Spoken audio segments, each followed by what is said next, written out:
Take 4.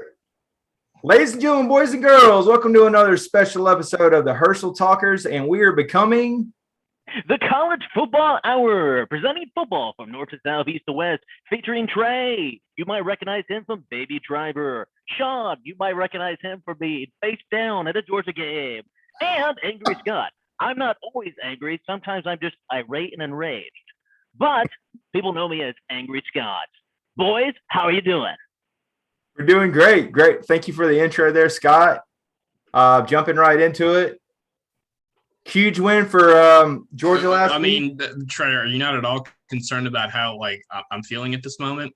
Hey, Sean, I forgot. Thank you, Scott. I'm doing quite well. Trey, go fuck yourself. All right, thank you. Thanks for that intro. Jumping right into it. Hey, Georgia with a huge 10-3 victory in Charlotte, North Carolina. Great atmosphere. Sean was sitting right beside me. Definitely a defense. We were holding hands. Yep, we were. Definitely a defensive struggle. Complete domination for the Georgia defense. The most impressive stats that was out there was 7 sacks and 2 yards rushing from Clemson. DJ, I'm not going to try to pronounce his name, Ukulele, completely baffled, muffed, struggled the whole game. Just didn't know where he was. Complete dominant pressure. Nolan Smith had a sack. Nakobe Dean 3. Adam Anderson, Jalen Carter, Jordan Davis, Charlotte's own 2 sacks. Was a really great win for the program. That's the positive, but I do want to say really vanilla, the drizzling shits on offense. I hate to say it like that. JT Daniels, Dinkin, and Duncan. The rushing game was stopped. I think Zamir ended up with 13 rushes for 74 yards, but overall great win. Sean, give me your thoughts before the news that we heard this week about the offense and the defense. Be honest. Also, I got a question for Sean after he breaks this down. All right, go ahead, Sean. What are your thoughts on the game? It was an exciting environment. To me, it was a bit deflating to watch the offense, in all honesty. Yeah, I get it. The defense is lights out, but you got 9 5-stars out there at any one time. It should be lights out. And only giving up 2 yards of rushing. Yeah, that's great, but Clemson's not a rushing team anyway. They've never been great rushing. We talked about that last week. Certainly you're surprised with the way DJ Ungalele, I believe it's how it's pronounced, but if I'm mispronouncing that, forgive me, the way he performed. I think a lot of people were expecting him to, play better, and, he just didn't. With that said, and as I initially stated, the offense, it literally looked like it was ripped out of 2019. We were given a bogus excuse that they were playing the same defense the Tampa Bay Buccaneers did in the Super Bowl, and that, they were just allowing a lot of stuff underneath, and I thought that's what they could attack. But when you really look at Clemson, which also has a phenomenal defense and returned 9 starters to a top 10 rushing defense, it made no sense to me why you don't ever try and stretch the field. To me, it just looked like Kirby just went, ultra conservative, which has always been his problem. It's not an accident in all of these games that he'll go into the half against Alabama up, and in the second half, we managed to lose. And I'm not saying that it's solely because he goes conservative. Some years you got to give Bama credit. They're a great team. And it can happen. It can happen to anybody, right? But, to me, it looked like we were playing not to lose offensively. And again, that's me operating on the presumption at the time that our quarterback was healthy. So that was kind of what my thoughts were on it. You hope the offense gets better going forward because you're going to need it to beat Alabama. You're going to need a lot more offense to beat Alabama. Yeah, we were both sitting there after the game. It was a great win. Everybody's excited, but Sean and I kind of looked at each other. It's 10-3, and we said that team ain't beating Bama, who completely destroyed, Miami, who was a top 20 team, 44-13. Bryce Young was 27 of 38, 344 and 4 touchdowns. You're just like, how are you able to – it's just like a machine. And that defense completely stalled, Miami, which it wasn't a cupcake game. And we're just like, that team's not – we got a championship defense as of that game, even though Clemson might be down and lose a couple of games. but that offense looked like 2019. To me, JT Daniels looked like, from junior, from 2.0. I mean, the only positives I would say on the offense is Brock Bowers might have came out leading, true freshman tight end from California, 6 for 43. Zamir ran really hard at the end. We only gave up 1 sack, but just, Burton was on a milk carton, supposed to be your number one, even though it's sounding like now he's only practiced 15 or 20 practices, so he's not game ready, as Kirby says. Jake Camarda did kick really well. He punted them inside the 20 4 times. Our kicker did shank the 36-yard later May. He's got to improve on that. But being positive, that game easily could have been 20-3. I know. Could have been way worse than that. It could have been way worse than that, but at the end of the day, it was 10-3. But basically, Kirby did turtle up, as we say, and got conservative. Defense was great. That's a championship defense. If they can stay healthy, secondary, which was supposed to be a question, did pretty well. We do need to cut back on the penalties. I think we had 10 penalties for like 94 yards in a big game. That can be big. Only turn over the ball once. But it is good. Great for the program. Top 5 victory. We did move to 43-18-4 in the overall series, and we've won 2 straight against Dabo. So that's the definite good news. And I do want to say this. After I'm going to ask Sean. Sean might have been drinking the other night after watching it and analyzing. Sean, hot take, wants to fire Kirby Smart.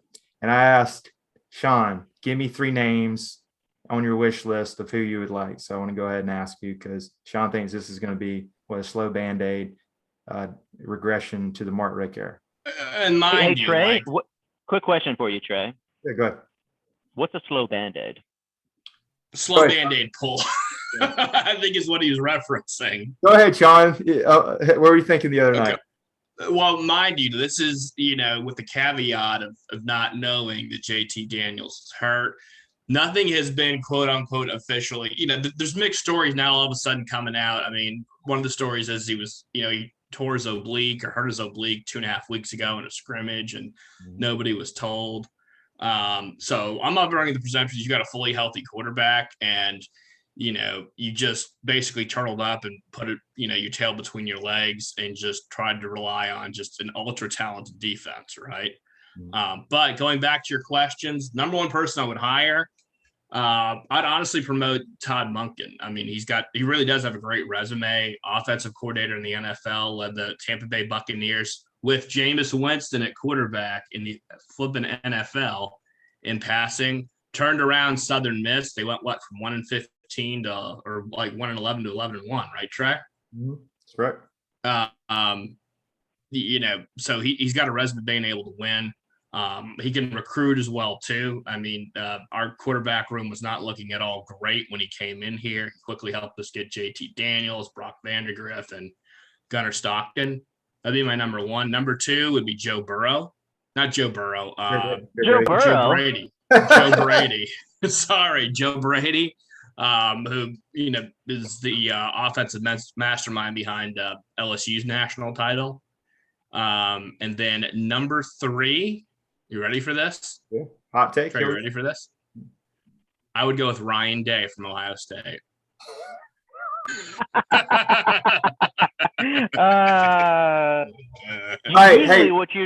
Usually what you want to do, let me give you my hot take on that. You want to be promoted up, not be promoted down. Fair enough. All right. First off, my reaction on that, completely see. I know Sean wants, a pass happy modern offense, and we don't have that, and I completely agree with it. But when you're getting these guys, because at the end of the day, I think it's 75-80% recruiting. Not sure. I mean, I know you're in Georgia, if you'd be able to get, those top 5, top 3 classes Kirby's been getting. So that would be a question. And I could see us having a bad hire at defensive coordinator, and you're basically going to be in shootouts every game. I know it's painful to watch our offense, but at the end of the day, he's got established recruiting. He gets elite recruiting. The defense can be good or elite. He just got to get, can't be stubborn anymore. So I don't know. I thought you were maybe. Well, and let me have like my counterpoint to your counterpoint. I've got a counterpoint as well. Yeah. Mine is this, that I think part of Kirby's early success was built on hype, belief. that he was bringing over a championship mindset and philosophy from Alabama. And I'm not saying that he doesn't have all the elements of it, but to me, you know, if you're going into a fight, right, you know, you want your coach, you want your team to be fighters. And to me, like, if you're playing not to lose, don't bother to play. You know what I mean? And so I think that's that's part of this problem. And I think that a lot of that, you know, a lot of those recruits he got were based on the idea of probably going to bring a national championship to Georgia. You know, the recruiting classes that were really his were great the first 3 to 4 years. Last year, you saw it take a little bit of a dive, and this year you're saying it take a little bit of a dive too. They're like number 2. They're number 2 or 3 currently. And last year was a COVID year. Couldn't have them on. Right. But the thing is it going to stay that way? I mean, you're not getting, you know, as many 5 stars as you used to. And so I think sooner or later that luster wears off, Trey. It does. Like, you got to make the playoffs every year. Hey, Scott, I'm going to go ahead and throw it to you. Serious question, though. We'll let him make his counterpoint first. Yeah, go ahead. Let me make my counterpoint, Trey. I know you're getting so excited about all this Duke's mayo. Now, were you the one that doused yourself in that Duke's mayo, or were you the one eating straight out of the jar? I was out of the jar. Slowly put the cap on there. That was completely disgusting, too. That was bad. Did you see who the other sponsor was for that game? It was Walmart. I mean, talk about the most stereotypical sponsors you could get for a Southern football game. Yeah. Walmart and the mayonnaise company. Here is my concern with the Georgia fans that you should have, okay? Your concern should be you've got to get, if you're going to go get another hire, you do make sure you get the right hire. Because I think even though it has been many years, Nebraska football, when they were under, who's the guy? Frank Solich, who went to Ohio, and then also under Bo Pelini, like, 9-10 wins, that isn't good enough. And they fired Frank Solich after having a 10-win season. So you have to watch. You got to make sure now, if you're going to hire that next guy that goes and takes you to that next level, then it's a great hire. However, at the same time, if you say, well, 10 wins isn't just good enough, well, then you can go and you can really like the guy, and then you can probably go down the toilet. Make no mistake about Nebraska football. Everybody wants Scott Frost to succeed. And you might not like him as much as Bo Pelini or Frank Solich, but he's been garbage. If that was Bo Pelini, he would have already been fired. So that would be my only concern if you're a Georgia fan, is that you can't always just assume the greatness is going to be there every year. The good news for you, Georgia fans, is if you look at the 3 top football states, Florida, Texas, California. Now, growing up, you could throw in Ohio and Pennsylvania. Now, it has gone, I would put Georgia at number 4. And I only know that because Ohio State has a bunch of recruits out of Georgia. However, so you have so much talent in your backyard. However, if that talent then starts to go and leaves and goes to Clemson, and goes to Ohio State, it goes to Alabama, it does matter, of course, what you do on the field. But if you're going to go and you got another hire, you make sure it's a slam dunk hire, that you're going to go and promote to that next level. Because otherwise, you can be one of these programs, oh, hey, it isn't good enough, and then you go down the toilet. So I'll kind of give you my thoughts on the game.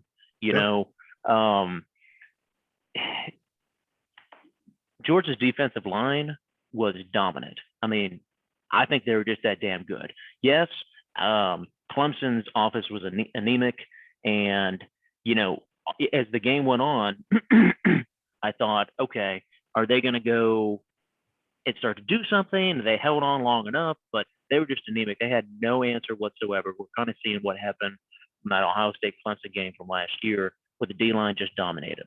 I think Georgia's secondary was suspect at times, including the time that the guy tackled the other guy way before the ball was in the air. I'm like, well, if you're going to go ahead and get that interference called, that's one way to do it. Just flat out tackle the guy, and you're getting 15 yards regardless. On offense, you did enough. You didn't light the world on fire. You weren't as bad as Clemson, but you didn't light the world on fire. It's really, you had that pick six, and then they did enough on offense. And I think the final score was 10-3. Is that right? That's right. I would be more concerned coming out of that game as a Clemson fan, saying, holy shit, now they're still in the playoff. Everybody's, this is all it took was just this one game. No, they're still in it. I mean, I wish they weren't, but they're still in it. Now they sure as hell better figure out something offensively, or they are screwed because they were horrific on offense. But I think that's also coupled with just how good Georgia is. You've got a couple issues in the secondary that I think is gotta get better as the season goes on, and your offense needs to get better as well. Which I think JT Daniels signed another NIL deal or something, so good for him. Now he just has to play. So it was a great game. It was a great game, but it wasn't a great high scoring game. Now every time that Dabo talks, now the way I understand that is in Dabo, the A and O is silent. So I just know him as BB Sweeney. Yeah. But every time he talks, I just want to make sure I don't have any sharp objects in my hand, like a razor blade, because I really just want to split my wrist and bleed out. Damn. However, I would love nothing more than to see him go and struggle and lose again. Ha ha ha. Now your boy Kirby Smart says there's only one answer. You got to be elite. Yeah. And I don't even know if he sounds anything like that. You can say that after a win, and that's great. But you sure as hell better be elite all season then. Yeah, or, according to Sean, Joe Burrow is going to go ahead and leave the Bengals and try to coach the Georgia Bulldogs. All I'm saying is, Georgia fans, watch what you wish for. And I'm not saying that Kirby's the guy that's going to bring the promised land. I am not saying that. However, you can't just always – you're not always guaranteed a 10-win season. You're not always guaranteed you make a coach change. That was one of my biggest concerns being an Ohio State guy. When they brought in Ryan Day, I'm like, well, that doesn't mean this is going to continue. You want it to be better. As great as a Coach Tressel was, thank you for the national championship, and then we had 1 year of Fickle, and Fickle's doing better at Cincinnati. But that was the last time that Michigan beat Ohio State. And even then, it came down to that, like, the last second. I think we only lost by 6 at Michigan in a year that we only won like 6 games. Yeah. Since then, of course, we had Urban, which speaking of which, I'll give you the over-under on 5 years at Jaguars, and I will take the under. If he was at Florida for 6 years, one without Tebow, 7 years at Ohio State, and then in the pros, we know over-under at 5, I'll take the under. Hey, the under 3 years, he starts having health problems. We know it's coming. Or he'll be fired within 3 years. I mean, it's. I hate if to they're say going it, 1-15, like he's probably done midway through the third year. They're just not going to keep him. Hey, Scott, I have a real good question for you. Did you give your boss a bunch of crap about the loss? I hope you did. I gave my boss a bunch of crap about other stuff. I didn't bring this up. I'm keeping this in my back pocket. Come on, usually man. He's the one. I like to keep my trash talking in my back pocket because then he waited to say something when Alabama beat us in the national championship, Ohio State. He's like, I guess there's just one too many games. I'm like, yeah, I guess I'm just gonna be happy with that ass kicking we put on Clemson. How do you like me now? Hey, so you don't have that. Hey, how about that Georgia ass whipping they gave your Tigers if he pisses you off this year? You got that in your back pocket? I guess, but is 10-3 really an ass whipping? 10-3. No. What either office could either office couldn't really do anything.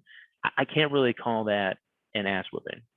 So, I would love for them to not make the playoffs. That would be fantastic, and see Dabo bitch and complain.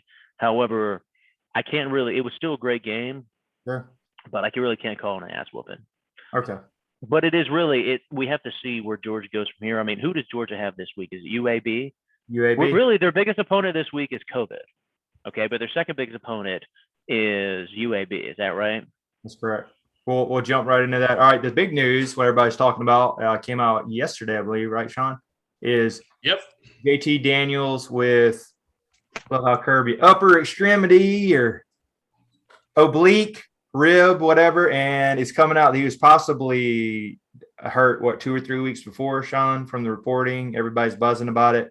So this explains why the offense was supposedly very vanilla. They probably liked him because JT Daniels is a film guy and knows the offense, so maybe they could go in there and play defense and cut it out. But it might look like, we're not sure yet, that Carson Beck, second year from Florida, 4-star. I think he's 6'3", 6'4", got a pretty good arm, looked pretty good in the spring, might get the snaps against UAB. And UAB is supposedly a sneaky good team from what I've been hearing. The point spread's actually moved from 29. It's around 24, 25. They did win against Jacksonville State last week. Jacksonville State did go 10-3. I know these are smaller, mid-major teams, but as a Georgia fan, we've seen Georgia struggle against these teams. I think actually 2013 or 2016, one of the times we left, we only won 16-3. So it's just, as a Georgia fan, you get nervous about it because we could lay an egg at any time. So Carson Beck coming in liking the snaps. I think we're still beat up on our wideouts. I don't think we're really getting anybody back. So you might have Lag, McConkey, Brock Bowers, Rosemary Jackson, or St. James, how you say that? Jackson. Yeah, and we might get Curious Jackson back. He was having punt returns but not running routes, which was weird. So, Sean, what's your gut? Is Daniels play? Would you sit him out? Carson Beck? What's your thoughts this week? Well, first of all, so I didn't mention it. Part of my problem with the game plan last week, too, was that I didn't really see us ever stretch the field.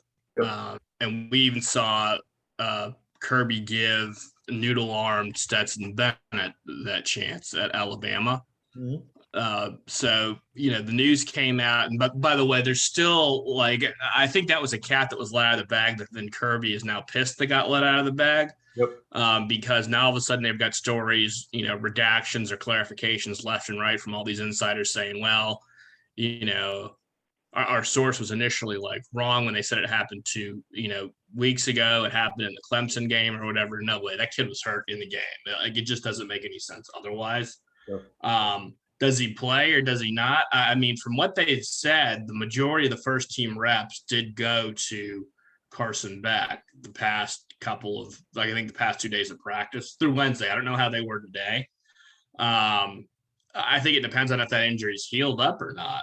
I get the whole on paper, let's not worry about UAB. And I know that there can be major upsets or whatever, but when was the last time a legit top 10 team, lost to a team that they were supposed to beat, by 24, 29, whatever it was? We're going to win this game. Might be ugly. I don't even know if it's going to be ugly, to be completely honest with you. Can I give you my hot take, Sean? Yeah, go ahead. Yeah, sure. I'm going to give you my hot take. So with UAB coming off this big win, and then JT may not be playing, I think, yes, you could. It's either going to go one of two ways. You're either going to win big, which you're going to win by that 20 to 30-point margin. But I think you're going to struggle in the first half. I wouldn't be surprised if it's a one-score game in the first half, and then the second half you end up winning by 25-30. Now, here's my question too about Stetson Bennett. What is he doing right now? Is he working at Kohl's? I thought I saw him at a Kohl's locally. Actually, third string quarterback. Scott, when we heard the news, third string quarterback. Scott, although he really should be fourth string because we've got a 5-star. Scott, I actually thought about you because when this came out yesterday, of course, Sean's on the phone. We're kind of joking, and he goes, "Trey, the question is, Stetson, easy for you. Are you a Stetson man again?" That's what he was singing. I was thinking about Scott last year sending the videos of "Are you a Stetson?" I believe it's Stetson. Make Terrible. it easy for you. No, I actually said, hey, I'm not going to watch them anymore. I'm a diehard Georgia fan, but if 13 comes out there at any capacity, I'm going to turn the TV off. I think I already said that to myself. You've got 3, 4, 5 stars ahead of him, and if he trots out there, and I can see Kirby, he knows the playbook. We trust him. I don't even want to hear that because we know where this is going. I don't want to see it. I'll just be pissed. So I hope not. All right, anyway, jumping to the game. UAB 24-point spread. Here's what I think is going to happen. I'll give you my prediction. All right. I agree with Scott. It's going to be close in the first, kind of sluggish. I think we get a heavy dose of Zamir White and Milton, and they're going to try to wear these guys down. I'd give it to them. I don't know, Milton 10 to 15 times and Zamir 20 to 25. Play ball control. If Beck let him do some check downs, it's going to be boring, but I'm seeing something like 31 to 10. They might get 31 to 7 with that defense. They get a backyard, but I'm seeing 31. I'm going to go 31-10. They don't cover. It's ugly. This is one of these get reps. Don't have any injuries and just get out. It's going to be ugly. 3:30. I don't know how motivated it is. It's first home game. So I'm going to go 31-10. This thing's going to be ugly if Beck. And then if Daniels plays, I'm going to be nervous that he might take a shot because, I mean, those guys got nothing to lose. How good are those, ribs are. So I say you sit them because you don't need them for this game. Just gut it out and try to have no injuries. Hopefully no on the defensive line. But I'm going to go 31-10 UAB, heavy doses of Zamir and Milton. What you got, Sean? Hans Gruber? I think maybe 28-3. What do you want to see? What would you like to see, though? What would I like to see? I would like to see them meaningfully try to establish a passing game at some point. Yep. You're just going to need it. Yep. At some point during the season, you're not going to shut down every offense. I agree. And even if you're just saying, well, we're playing like UAB, JT Daniels could go down with another injury and be done for the year, and then you're relying on Carson Beck anyway. So you better do whatever you can to get him some meaningful game reps. I agree. But he's got it. Even if you struggle in the first half, if he's a little bit off on his routes or whatever, just let him keep throwing the damn ball. All right, how about this, though? Hot take, because we've been here before. I want to ask you this because that's what everybody's talking. Let's say Carson Beck comes in over 250 yards, 4 touchdowns, just lighting it up. Yeah. Looks great. Could this be a 2017 Fromm taking over for Eason? It could be. But I think it depends on how long the injury lasts, number one, for as far as Carson Beck goes. And I think from there, Kirby's probably going to play, the best player. I think I don't know that just off of the game against UAB that you really make a complete change.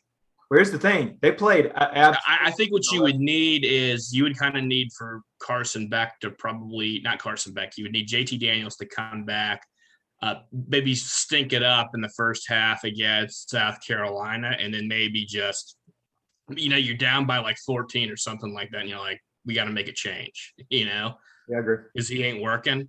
Yep. And then have it go that way. I don't know that just because he's got an oblique injury and Carson Beck lights it up against, what on paper is an inferior opponent that you completely make the switch. Yeah. What do you think, Scott? Yeah, Scott, what do you think? And your prediction, I too. think in the first half, well, first I have a question for both of you. Yeah. Trey, are you more of a Stetson man, Aqua Velva, or Old Spice? I know you don't pay any more than $5 to $8 for your colognes, and I imagine you get those at Walmart. I was just curious, where you go to? I'm more of an Armani guy. I got it two. I think it's from Michi about 2 colognes ago. I've been using that for 5 years. A little spray. Some Armani guy, but I'm not a Stetson guy. I'm an Old Spice deodorant guy. I see. Okay. So my thoughts are concerning the quarterback switch. Half. Yeah. What are my thoughts concerning the quarterback switch? Yeah. We're only going down this rabbit hole if JT doesn't play. Is that right? That's correct. Georgia football, it shouldn't matter. You're playing UAB, for Christ's sake. You should be able to wheel out one of the 4 or 5-star guys that you have, as long as they haven't transferred, and you should be able to go and hand the ball off and, throw some quick screens, do something by all means. Hey, give him a chance with a long ball, stretch the field a little bit. I don't think you want a quarterback controversy, though. I think you want JT to be the guy as soon as he comes back. Yeah. That being said, after coming off of this huge win, I think it's going to be 10-6 the first half. And I might be wrong. It might very well be a blowout on Georgia part, but I think they might struggle just because it's just a letdown, because how can you really get up for UAB? You heard all these comments with Nick Saban. He's like, oh, we don't have the same intensity this week.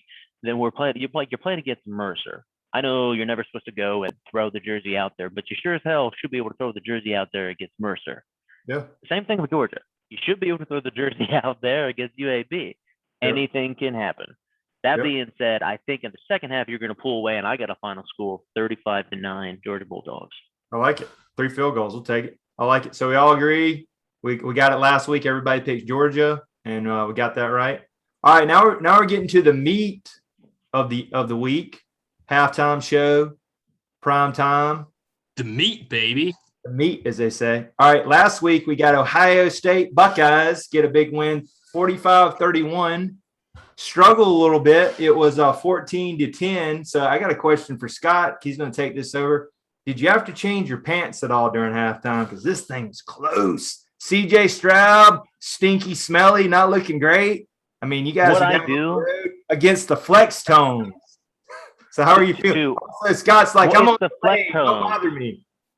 It's the flex tones, not the flex tones. And to answer your question, I wear a diaper because I don't want to go and get up while I'm drinking. I have one of those, those hats that have a beer in each one. So I just kind of sit there and nervously watch the first half because it was all my concerns that I brought up last week. How are we going to play that first game? New quarterback, back with what do they call those people that in the stands? Fans. And I will say this: the offense, they did start out slow, but it was CJ's first start. He definitely missed some throws, and we have a lot of experience at wide receiver with Olave and Wilson, but he did definitely start out slow. They didn't panic, thank God. I was full on panicking, but they didn't panic, and he got going in the second half. What I didn't like is they had the running back Williams, and he goes and he scores like right away. We're like, well, great. Well, let's just go bringing out Master Teague. And Master Teague is kind of like on the next possession, 3 yards in a cloud of dust. But Master Teague, this is his third or fourth year, and he's athletic freak. But at this point in time, I'm not saying he won't have his time, but he might have already had his time if he was going to. So I'm almost surprised that he didn't transfer last year, because then you saw Travion Henderson. They kind of say, here are 2 guys. Let's ride Williams, Travion Henderson as the game went on. And as the game went on in the second half, we had, here we go, let's just throw it to this guy, let him score. And so that comes back from the running backs. I feel better about the running backs. The O-line is phenomenal. And I feel great about the wide receivers as long as the quarterback can get it there. My other thoughts on Minnesota is Ibrahim. I guess he's out for the season, which sucks because I tell you what, he's a hell of a guy. And what about the balls on PJ Fleck there to go 4th and 1 in your own territory? Was it like his own 25 or something? And go for it when you're down, because I think the score was 10-3 at the time. And if they go and they don't make that, or it might have been 10-0. I forget exactly what the score was. But I mean, we go and we score, and then games out of hand, it's like 17-0, 17-3. So, but the ball's on him to go for that. I'm a little concerned that we couldn't stop Ibrahim. So, what's it going to be like when we come against another good running back? Yes. Because I don't think he's the best guy that we're going to see all year. Here's my other question: Minnesota, are they good? Yeah. I think they might actually be pretty decent. Is this more like the 2019 team that went on to beat Auburn in a bowl game? I think they might be. I think you're also going to see a lot of Big Ten teams, because they just, were dumpster fire last year. So I was thinking, is that a COVID year? And I think a lot of that has to do with the COVID year. They look better because we have spring football. We're not starting football in fucking late October, for Christ's sake. Yep. So if we can actually have a whole year and you don't have people out continually for COVID, you might have some better teams in the Big Ten this year. However, I still think at the end of the day, Minnesota, they might compete for the first spot in the Big Ten West. But I think ultimately, they're probably going to be maybe 3rd in the Big Ten West. Maybe they're better than that. But, offensively, we started to get things going. And defense, Ohio State's defense, D-line looks great. We had some issues in the secondary, but we see that. But what they didn't bring up at the Fox broadcast is we actually had a couple players out in the secondary. So that actually makes me feel a little bit better. But the guys that were in there were just young. And how are they going to go? And, how are they going to mature as the year goes on? Also, we're going to get some of those guys back. So the D-line looked pretty decent. We had trouble with the run at times with Ibrahim. But, the secondary's got to get better. But hopefully when we get those other pieces back. Now, I was panicking, like, I don't know if this is the number – who we ranked 4. I don't know if this is number 4 team in the country. But then I watched the rest of the weekend. I saw Oklahoma trip over their dick against Tulane and almost lose that game. Okay. And I saw a whole bunch of other teams that looked like their first game. And I was like, well, maybe I don't feel so bad. Yeah. I'm sure as hell glad that we didn't play Georgia's defense, because that would have been bad. And I'm sure as hell glad we did. Well, I feel pretty good about our defense against Clemson, because they were horrible offensively. However, I'm sure as hell glad we weren't playing Alabama in that first game, because holy shit. You want to talk about somebody that came off of where they were last year. That now, Miami, I went ahead and I was watching the end of, I think, the Penn State-Wisconsin game. Great game, by the way. And Penn State ended up winning that one. And I was on DVR delay because I don't believe in watching TV and live. And then I was like, let me just come in, and I've got the other game DVR'd, Alabama, Miami. Because because I was like, hey, if it's going to be good, it's going to be good early. And it was an ass kicking from the time they got off the bus. So that is very concerning. The only thing good for everybody else in college football is outside of Miami, you didn't have to play Alabama in the first game. Exactly. Because if you had to play Alabama in the first game, just about everybody would have got that ass kicking. I mean, it might have been a closer ass kicking, but just about everybody would have got an ass kicking like that. I agree. So and I'll overall, be honest with you, Scott, I think But I'll be honest with you. I think you're underrating like Minnesota. I mean, when you talk about them going 5-5 or whatever it was last year, and that you may have cut out there, but on average they had 25 players out per game last year. I mean, that's a huge number. I mean, it almost makes you wonder why you even bother to play at all at that point. Other than the fact that you just is that kind of like Florida in their bowl game? Why even play at all? Exactly. Yeah, exactly. I mean, because you're just at such a huge disadvantage. The other thing with Ibrahim was he led the Big Ten in rushing last year, so that kid's no slouch either. I think you might be looking at a potential rematch with Minnesota. I could see them winning their division. Wisconsin certainly didn't look impressive week one. I mean, granted, like you were saying, they were playing Penn State, who's they certainly could be way better on paper than what the pundits were saying, and they had some bad luck. I mean, with 3 turnovers in the red zone, but that Minnesota team looked very good to me. So I think they are. I agree with you, Sean. I think they are better than what they were last year. But we have what Ohio State. We have to judge ourselves against the teams we play in the Big Ten. But Georgia fans, do you judge yourself against when you play Vanderbilt? Yeah. Do you judge yourself against when you play Kentucky? Do you judge yourself when you play against Arkansas, or do you judge yourself how you do against the best? Maybe the game versus Clemson didn't go exactly how you thought, but it sure as hell went good enough, and you won the game. Right. Because it was a really good team that you want to win the game. Now, if we have a rematch with Minnesota, I feel very confident that we're going to go and play much better because it also won't be the first game. We'll have a quarterback that has a lot of experience at that point in time. But now the other thing then too is we have to, yes, you want to look good in these games, but then you're also building up to then the bigger games in the Big Ten. We have got Oregon next week, and then we've got Penn State coming up. Who else is going to look better in the Big Ten? Michigan State looks a little bit better, but who also is going to look better in the Big Ten? And then, of course, you're always judging yourself who you're going to play in the playoffs. So, hey, this was good enough to beat, this team for the Big Ten. But is that going to be good enough to beat Georgia someday? Is that going to be good enough to beat Alabama? So those are all the questions. And I mean, and Georgia fans, I'm sure as happy as you are with that win last week, then you've got to also go and judge yourself. Is this good enough to beat Alabama? And last week, as good as defensively, you were good enough to beat Alabama. Offensively, you were not. Yeah. So that's what you also, now it's also just week one. I get that. Yeah. However, because things could be a whole lot worse. We could be a team from the ACC. Ha, ha, ha. I do think it's funny how they talk about how horrible the ACC looked. And they're like, well, North Carolina lost too. I'm like, they lost to a team from the ACC, you assholes. I mean, I get it that the other team wasn't ranked, but still, in the Pac-12, holy crap, the Pac-12 didn't look very good either. But that's we'll kind of go and give you a preview of the Ohio State-Oregon game as well. But Sean, do you have any other thoughts, or Trey, on the Ohio State-Minnesota game? I was kind of wanting to hear some of your feedback of how you thought C.J. Stroud looked. I mean, do you have confidence in him from what you saw that he can, get you guys where you want to be this year, or you think he's still a year away, or anything that concerned you maybe? Here's what I have confidence in. I have confidence in that Ryan Day is going to get it right, and I'm glad that he did not panic early. But he's going to be the starter for game one, and then how are you going to do from there? Because you got 3 other kids, and including Quinn Ewers, who is, by the way, counting all his money right now and figuring out, should I go and take it to the salon or not? I said, baby, you keep that mullet until you come out there. And if you are garbage, which I hope that you aren't, then it's a good thing you got all that money. However, these things happen. What I'm confident is that Ohio State probably has, yes, the best quarterbacks in-house right now that maybe we've ever had. So we got a bunch of 4- and 5-star guys. So you're not going to be able to hold on to all these guys. So I would say CJ looked shaky early, and I was very concerned because he was throwing behind guys, missing guys.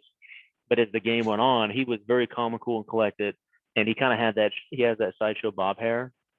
So Yeah. he was calm, cool, and collected, and you saw no expression on his face, which is a good thing, which means he stays pretty even keel. And I'm confident that Ryan Day is going to go and find the right guy. It's also like last year. I mean, Georgia fans, Stetson started your game. So who looks good in practice and who looks good as the season goes on? I know JT wasn't ready with the knee issues, and there's a question on that. And it seemed like to me, and you guys correct me if I'm wrong, that Stetson might have still looked good in practice as things go on, but then you're not winning some of those other games. And like, we need to bring in who's a gamer. And JT did perform in those games last year. So we're going to have to see that same thing of CJ Stroud. This is the first week against Minnesota. How is he going to look against Oregon? How is he going to look as the season goes on? I'm hoping, I really don't care ultimately who the Ohio State quarterback is. It's just that as long as somebody that's successful. Right now, he's won that job. So how is it going to be going on? Because Georgia fans, as you know, Georgia fans, Jake Fromm, I believe, took Georgia to the national championship as a freshman. Am I right? He did. So he didn't win the national championship. He won the first half of the national championship, but not the second half. But that's another story. However, and then we all famously know Tua. He's like, if I don't play in this game, I'm going to transfer. Holy shit. Well, he played in the second half, and we saw what happened. So there are tough decisions to be made. Yeah. And now everybody says, oh, Justin Fields, you couldn't even pick out Jake Fromm. I'm like, he took you to the national title. And outside of Nick Saban, who has the balls, the sheer balls, which, by the way, after you have all those national championships, you can make that call at halftime. But who else would do that? You show me another college football coach at the national championship that was going to go and change your starter at halftime. Okay? Very unlikely. So with Jake Fromm, they came back. It was tough for Justin Fields to beat him out. Yeah, it was tough because he took it to the national title. Hey, that's your guy, and he's got the locker room. Okay. But is that other guy is the one that's going to go, and I understand that leadership and everything else, but is the other guy going to take you to the next level?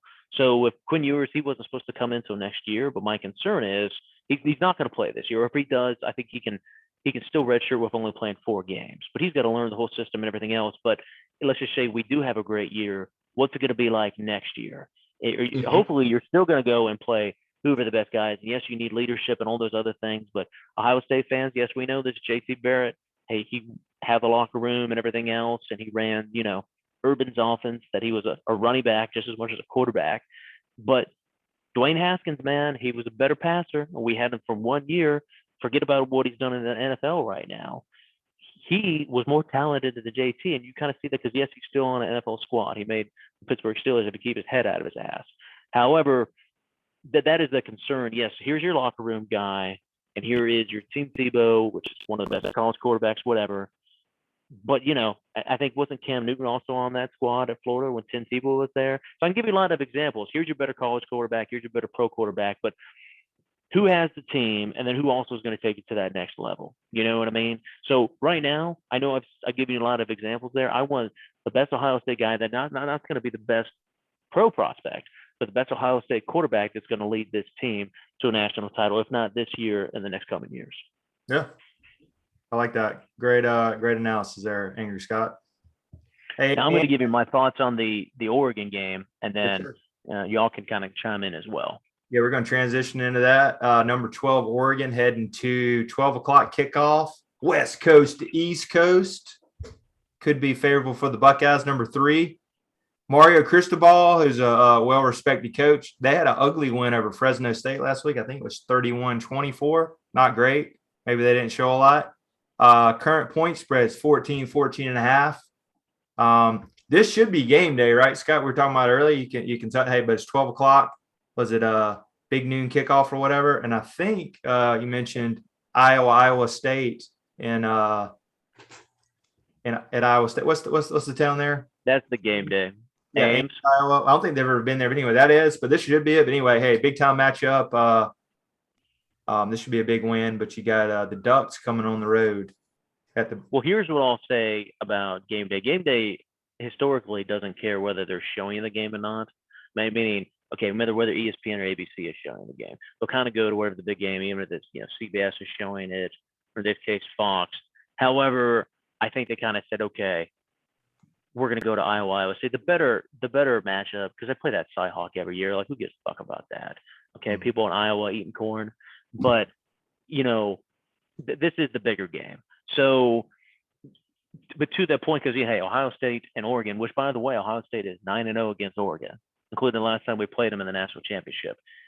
Now, why is it at noon? It's at noon because thank you for your checks, Fox. We will happily cash your checks with the Big Ten network. The Big Ten has the best television contracts right now.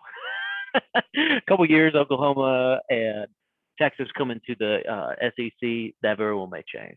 However, why the hell is this game at noon? Because the other one that's on later that day, Washington and Michigan are playing. That's your fucking night game. What kind of bullshit is that? Washington that just lost to Montana and the dumpster fire the Michigan's been. There should be your fucking noon game. But they got their big noon. Yeah, that's right.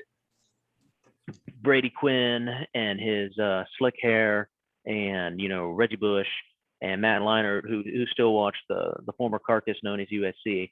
However, and now Bob Stoops, Big Gay Bob, is on the show as well because Urban's back in the NFL for at least a season or two. So, that's the reason that they have the Fox game on big noon. Now, one of the things that I thought was crazy about this game, I guess that may very well give you an advantage because a lot of Oregon folks are still going to be going and drinking their coffee because Oregon players on the West Coast are going to be basically playing this game like at 9 a.m. So that should go and give us more of an advantage. Yeah. However, you would think if I was the coach, I would bring them in earlier to let them adjust their time difference or start playing them, having practices at 9 a.m. Those are all the things that I should do. The thing that sucks though is now for the first time, like Ohio State with all these sellouts we had and everything, a stadium holds over 100,000 people. This is the first game. Like earlier this week, they said 10,000 tickets still available, and the reasons there's a couple of reasons for that. It's COVID. Whether you believe it or not, it's out there, okay? And obviously people in the stands don't believe it because, I see like one or two people wearing a mask. And I don't give a damn whether they wear a mask or not. But that's still going to make a difference, okay? Also, if you sit in the upper deck at Ohio Stadium called C-Section, $170 per ticket face value. So that's before you go and you buy it on StubHub and you get fucked for God knows how much, like $500 a ticket or something. Yeah. Now there's still, 10,000 tickets available. Part of it is because it's a noon game. It sure as hell should be a night game. However, thank you, Fox, for this big noon. Here's the thing. Have your damn show, call it big noon, and then play the game at 8. Because a lot of folks would still then go, that gives you all day, have one too many drinks, and then you can go to the stadium because now you can buy beer there and have a couple more drinks. I went there. Last game I was at Ohio Stadium, I went in 2019 when we played Penn State. And that's the first game that I went to where you could go ahead and get an alcoholic beverage. And the beer there, if you bought a Coors Light, was $8. You know how much hot chocolate was? $7 fucking dollars. $7 fucking dollars. So you're damn right I'm going to insulate with my skin with some alcohol just to go in for $1 extra, even if it is Coors Light. Which, by the way, the Silver Bullet, if you want to sponsor College Football Hour, we are happy to take your money. That's right. That being said, I'm kind of ranting about this because I'd rather have it to be a good environment for not only the recruits coming in, but I sure as hell as a fan don't want to be watching that game at 12 noon. I will watch it, of course. But then I'm going to have to take a beer nap sometime in the afternoon around 5 p.m. or so because it really should be the night game. But I've already been in for about that long enough. What do I think is going to happen in the game? We are 14 points favorites. I think that's going to come down a little bit. I think they're one defensive end. And I forget. I want to say it's, is it Thibodeau or whatever it was? His one defensive end stud for Oregon. I think that could be an issue, but the question is going to play. I think he had his foot in a boot last week. So the question is, will he end up playing? Beyond that, I don't know a ton about Oregon right now, besides the fact that they struggled with Fresno State last week, but they're also probably looking forward. We are big favorites, but hey, this is still going to be a big, our biggest matchup, and it's going to be our first home game. And yes, Ohio Stadium holds over 100,000 folks, so we're still going to have 90,000 in attendance, which is still going to be a hell of a home field advantage. However, and it very well may be closer to 100,000 by the time the game comes around. It would be more of a better environment if it was later in the game. So my predictions for the game, I think Ohio State, they might struggle early, but I think now that we've gone past that first game, I expect them to come out. I expect them to come out strong. And once again, I don't I don't know a ton about Oregon, especially early in the season. And they've only had one game against Fresno State. Oregon isn't the rest of the Pac-12. Just like yes, you know whether you want to believe it or not, Alabama isn't like the rest of the SEC.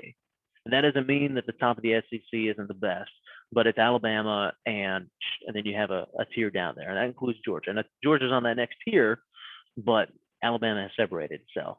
Yep. The rest of the Pac-12, if you look at what they did last week, and you can pull that up too if you want to, Trey, they have been horrific in the offseason. I'm sorry, in the out of conference games. So how does that mean that Oregon's like that as well? I do expect us to win. I do expect it to be by 3 touchdowns. However, if I can interject here, honestly, I think Oregon's bad too. I watched that game. They should have lost that game to Fresno State. The only reason they won is that their defense made about as many big play, aka turnovers, as you could possibly, ask from a defense. And if they don't have that, they're going to lose that game. So I think you guys boat race them. Well, and I hope that's the case now that we've got those first game jitters and we're getting the game at home, that we really just go and put the ball in our playmakers' hands. So really, I'm hoping that I'm very confident in Ryan Day going and drawing up the right plays to put us in a good position. I like to see the defense, of course, play better. So I wouldn't be surprised in the fourth quarter if it's a close game. I wouldn't be surprised.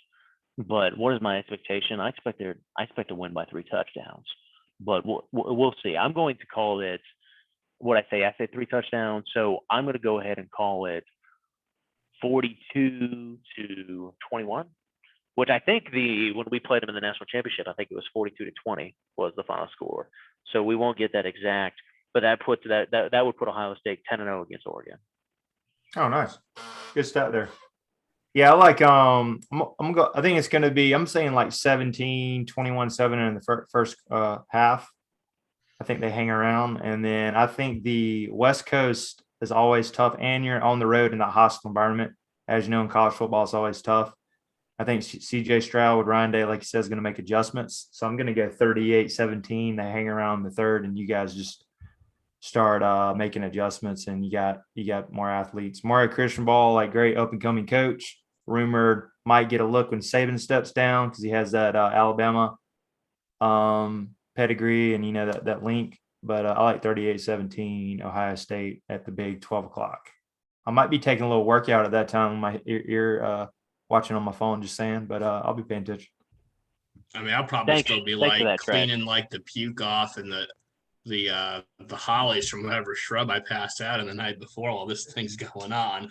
Yeah. But I think this is going to be like 49-7. I mean, I was not impressed at all with Oregon's offense.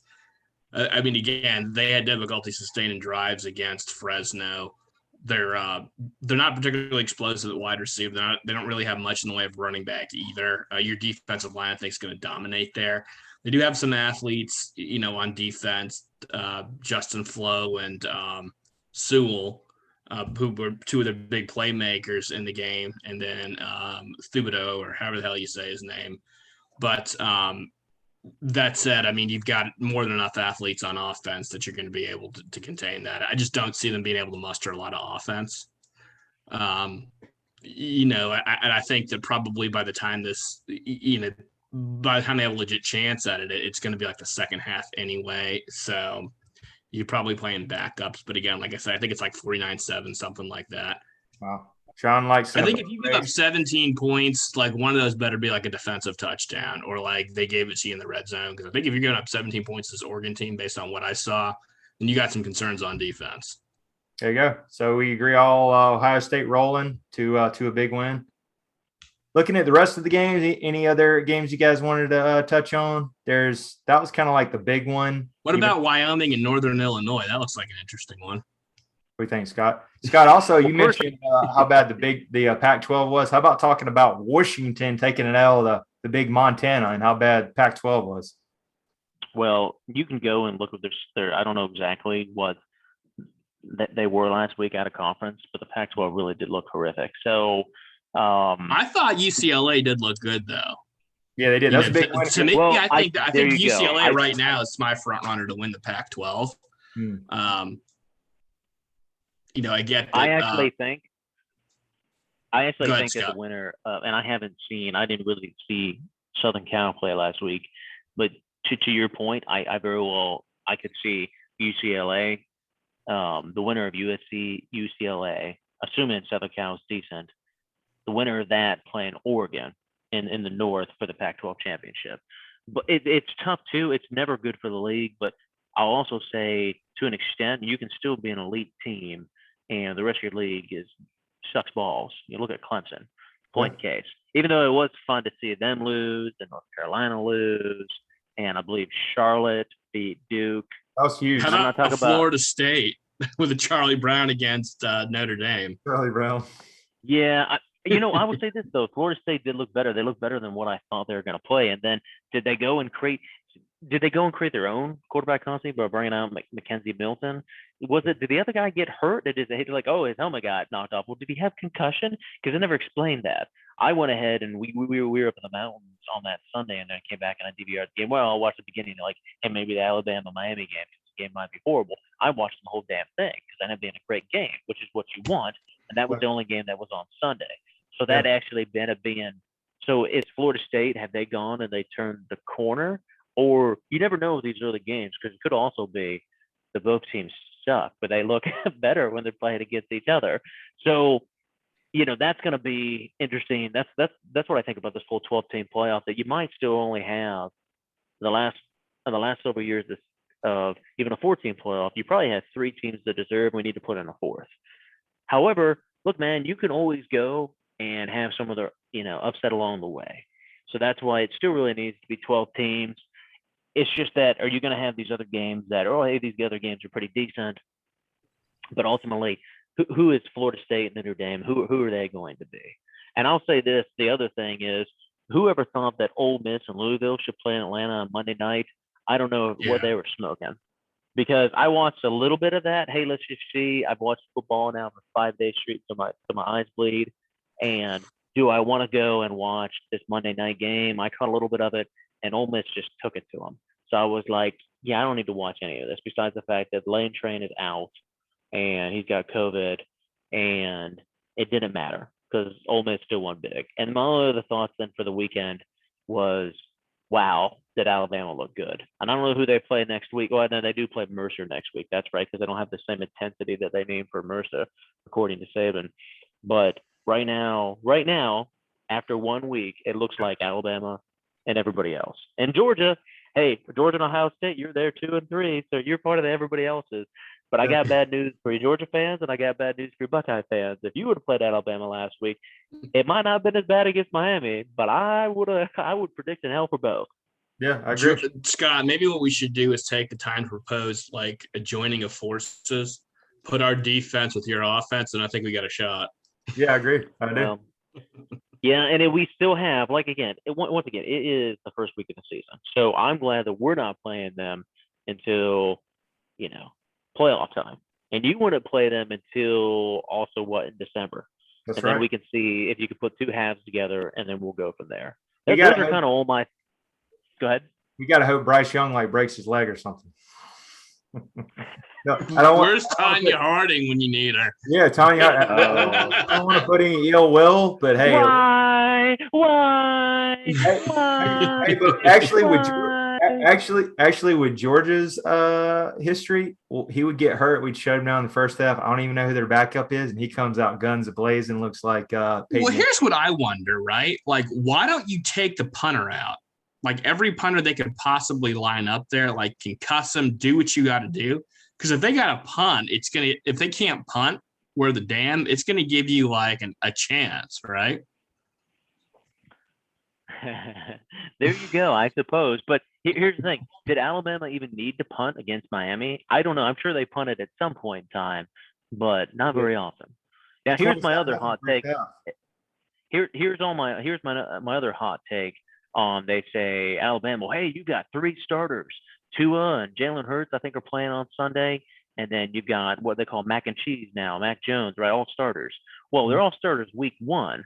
But we'll see how Tua looks this year because he might not be a starter next year or even this Yeah. year. And Jalen Hurts, how are you going to look? And are you going to continue to be a starter? Now, Mac and Cheese, I mean, who knows? He might very well continue to be, a starter. And, you're hoping you've got Tom Brady again. But I got bad news for you. I don't care if you love or you hate Tom Brady. I'm not a huge fan. He did go to Michigan, which, by the way, it's funny how all these Michigan fans now be like, oh, we love Tom Brady and everything. You love for what he did in the NFL.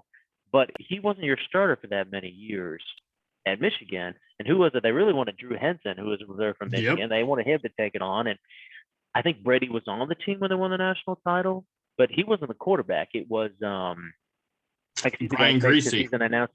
Yes. I mean, of course. So, and I think he competed for that starting position, but it is always difficult when you have a successful starter that's already there.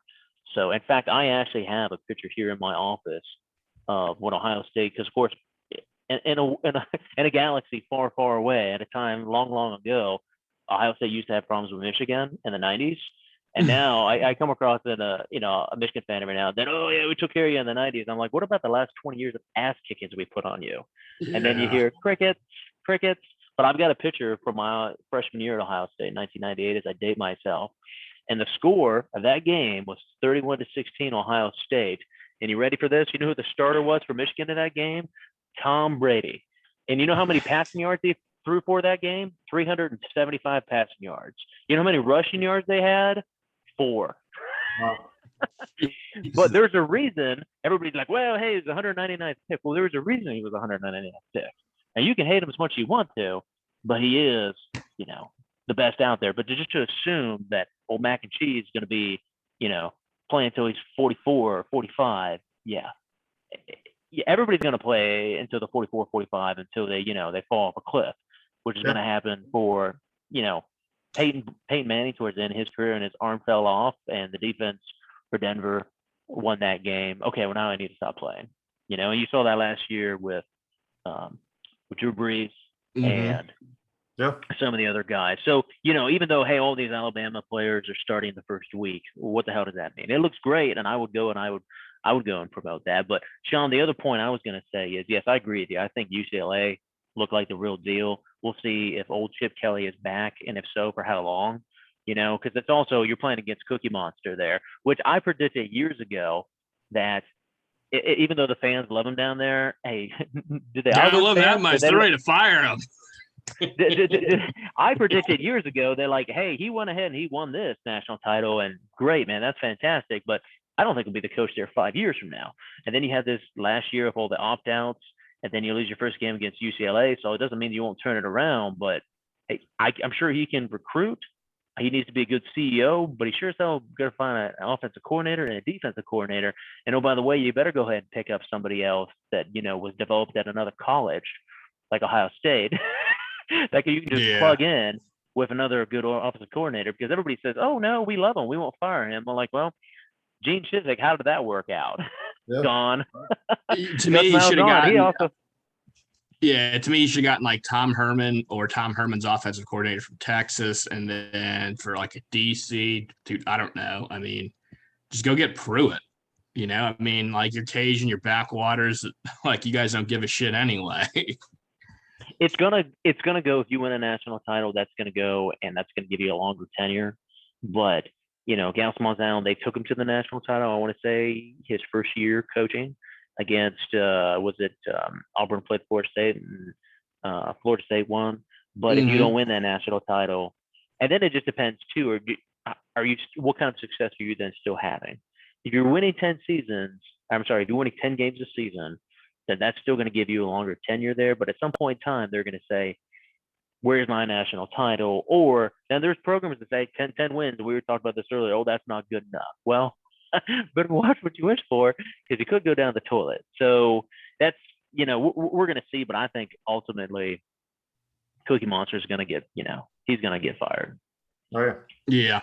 One I want to touch on real quick, the last one real quick. So I think this will be interesting. Is Texas Sarkisian. They said looked pretty good against, I think they beat a top 25 UL team, Louisiana.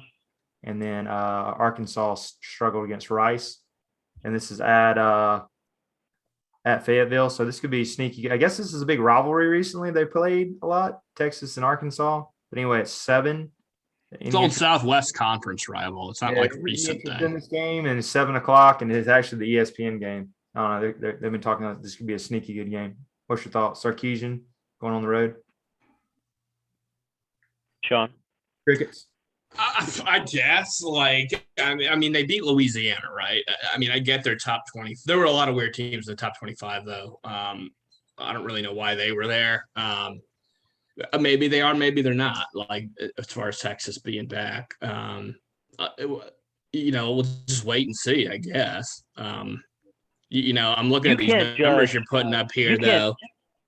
You can't judge Texas being back after beating Louisiana when they were when you were ranked, they were ranked 21, the other one was ranked 23, or was it the other way around, 21 Well, and I guess by something. Texas standards they are back, though, because that's about where their level is for most years. That's true. Well, anyway, maybe Texas will win Sarkisian. I don't really. Yeah, it could be interesting. They were just talking about that might be a sneaky, interesting game. Hey, Trey, can I give you my hot take? And of course, on where game day is going to be. Yeah. Iowa versus Iowa State, man. Every time that Cy-Hawk trophy is up, here's my hot take. A team from Iowa is going to win. There you go. That is good. That is, hey, unless it's a tie, though, it's always that chance. Well, I know that you think we're still playing in the era where there are ties, but there's just going to be all these overtimes, so you can actually have a tie, Trey. Well, good job. Hey, here's the thing. How about that new rule or whatever where you got to go 2-point conversion after the second one? That could get it dicey. Remember that for the less, well, wasn't it LSU and Texas A&M? They had like 7 overtimes, however many years ago. Yeah, that was ridiculous. That was crazy. That was Joe Burrow's first year, but before he was even thinking about being Georgia's next head football coach. He's going to leave the NFL after 2 years and go coach Georgia, according to Sean. Thanks. Well, I met Joe Brady. Yeah, no, I got you. So I only have one other topic that I want to get your thoughts on here, and that's the Big 8 going back to be the Big 12, adding I want to say Houston, BYU, UCF, and Cincinnati. This is really there's like how can we go and not let our name, the old Big East, turn into the AAC? And it's kind of, do I think you're reshuffling the chairs on the deck of that Titanic because it's still a sinking ship? Absolutely. I think you're actually getting, dare I say, some better football teams than Texas. Not a bigger name than Texas, but Cincinnati's been decent. UCF's been decent. BYU's been decent. Houston, maybe they'll bring back Tom Herman. I don't think Houston's done very much, but whatever. Hey, we got to go. And I think it's under the Big 12's contract to add another team from Texas every time you do expansion. So anyways, it's going to be ultimately, I think you're going to see other folks leave that conference to a bigger one, or it's just going to be, here you go, here's the Power 4, and then, you got the AAC, and you got the Big 12, and you've got whatever, the Mountain West, and some of these other conferences that maybe they have 1 or 2 teams that can make a 12-team playoff, which I hope ultimately still happens. I hope it does ultimately still happen. It's just not going to happen as fast because Greg Sankey is, we've all had a time in our personally and professionally where somebody says you're doing you this big favor and really they're just grabbing your ears and screwing you. But then they want to continue to tell you how to do it. Well, that's what Greg Sankey did to everybody during this whole playoff. Well, hey, let's add more teams, 12 teams and everything. And oh, by the way, on the other side, we're actually going and adding Texas and Oklahoma. So now the guys are like, well, hold on a second. We'll form the alliance. Now, that doesn't mean anything, but we're going to say it means something. And then somewhere down the line, we're going to sign a contract and that may or may not mean anything. But SEC, you can't just make every decision. Also, please don't succeed from the college football playoff. I like that. Good breakdown. Sean, what are your thoughts on the new Big 12? Yeah, I mean, they had to do something, right? It could have been an epic failure in terms of the teams they added. But, they're fighting to keep their conference alive. About the only thing, I guess it's messy. Like the only thing maybe I would have liked to have seen them do is maybe try to get maybe Nebraska back.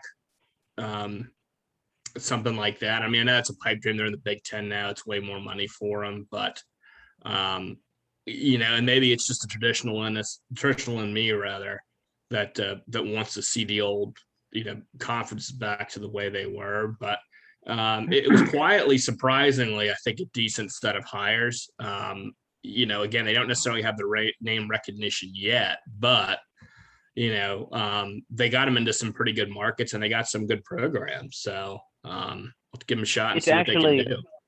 from a football standpoint, I think they've brought on some good teams. However, when everybody goes and looks at TV contracts, which is what it's all about right now, I think you're ultimately going to have a lower level conference. And then to the other thing, here's the deal. If money didn't matter, then Nebraska is a better fit for the Big 12. It is. Now, we'll take them, but I wish that, we bring them on hoping that they'll be like they were in the 90s. And here we are, 20, 30 years removed from, their glory days. So, but here's the other thing. Here's my other thought on this is conference. I know the SEC is always big about chanting those three letters, mostly because I'm sure people in the South, there's some of the only three letters that they know. But it's, what was it with that third grade education? Did you say, wasn't that the winner? So Alabama, now that they beat Miami, they got that third grade education. Is that right, Sean? That's right. Now they're going against Mercer, who's a really good academic school, by the way. Well, that's of course very important. But here's the deal, right? Do I really care that Ohio State plays in the Big Ten? I only care because that's my conference. Ohio State, we go and become independent, or we go somewhere else, we're going to land in a good spot. Now, you always have to go and kind of look at the environment and say, hey, we always need to move to the best shot. That's what Oklahoma and Texas did. We're going to go move to the SEC because that's rising as the Big 12 continues to be, a sinking ship. But the other thing that if you had better leadership at the top of these conferences, there might still be a Big East. And I think, you've got a Big 12. Do they ultimately change that name? If people continue to leave, they very well may.